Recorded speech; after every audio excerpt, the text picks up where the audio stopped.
I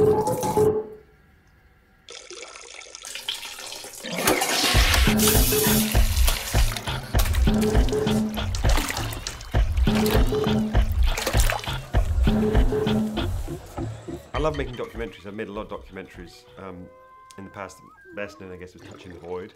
And I love dealing with real material and dealing with real subjects and real people.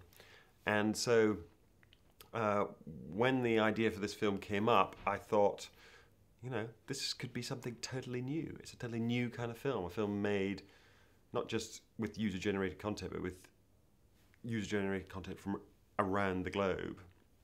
And so, because not only did, you know, could anyone who's an internet connection, you know, upload stuff to YouTube, we also sent out 400 cameras around the world to developing countries, so that people, you know, in Papua New Guinea or Iraq or whatever, who, you know, can't readily get onto YouTube, could contribute to the film.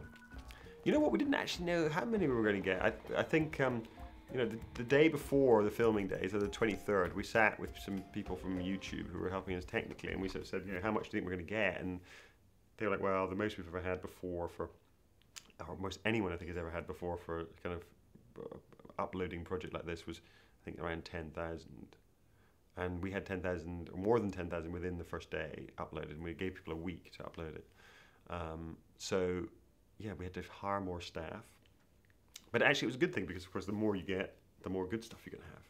And that was really what it was. It was a kind of, you know, needle in a haystack in some ways. You know, 4,500 hours of material, a lot of it not that interesting, but in there amongst the not interesting stuff were some real gems. And so I myself watched about 350 hours with the editor Joe.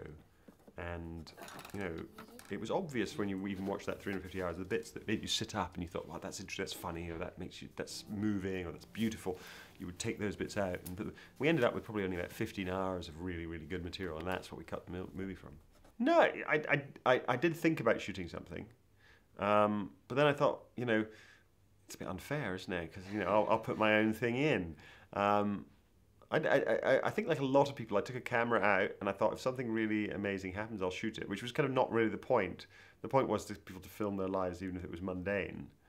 So I suppose in a way it demonstrated the fact that I didn't shoot anything made me even more grateful to the people who did. Because, you know, to contribute to a project like this, you've got to be really generous with your time. You know, some people spent all day or planned something that took them days and then filmed on the day, you know.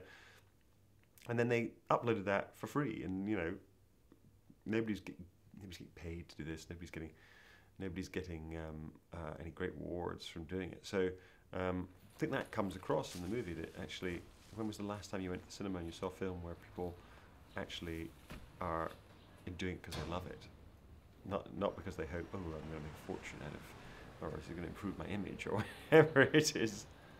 What surprised me about this movie is I thought it was a kind of experimental film when I was making it. And then I finished it and I realized actually it's a very populist film. It's a film that anyone can go and see and enjoy. I mean, I think literally anyone, you know, from a child, my own 8-year-old has seen it and really loved it, up to you know, an adult.